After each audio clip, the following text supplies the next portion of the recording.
If a person does not constantly strive, in other words, if they are not successful in their actions, their faith will not increase. One must succeed in their actions for their faith to grow. In other words, it absolutely needs to be lived. If it is not lived, it won't work. As we mentioned in the previous lesson, there are degrees of faith. Ilm al-yaqin, ayn al-yaqin, haqq al-yaqin. If one disciplines their ego, that is, until faith reaches the level of haqq al-yaqin, the ego needs to be disciplined. The greatest enemy is the ego. So it doesn't matter where, here or there. Whether it's Arabic, Persian, or English, that doesn't matter either. So the language itself isn't important. What matters is what's inside a person.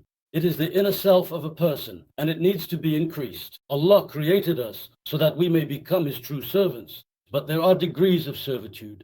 For example, within the circle of faith, there are believers. I call them my brothers. Within the circle of sainthood, there are saints. Within the circle of prophethood, there are prophets. And within the circle of messengership, there are messengers. In other words, this matter begins with living it and ends with living it. In other words, the greatest enemy is the ego. In second place come external enemies, devils and disbelievers.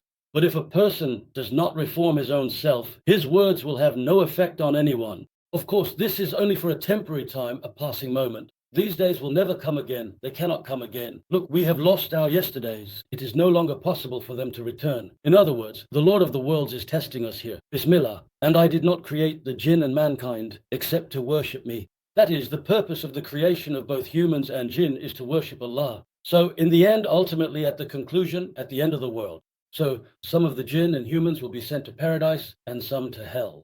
That means both paradise and hell are waiting for us. The blessed, the wretched, the obedient, the rebellious, those who obey and those who do not. May the Almighty gather all of us with the righteous on the day of judgment. Allahumma, resurrect us among the group of the righteous. In other words, unless that divine state comes upon us, we cannot do anything. The effect is from Allah. He makes us intermediaries. Indeed, there is no influencer in existence except Allah. Certainly, absolutely, in all of existence, there is no influencer other than Allah. That is under the influence and manifestation of the name Al-Muasir, the one who causes effect. Everything, all favors, gifts, and effects comes from Allah. In other words, He creates this, makes it speak, and has Himself conveyed. He creates this in human form, conveying knowledge through inspiration. I do not speak of myself, He makes me speak. The guide, the all-knowing and all-wise, is the Lord of the worlds.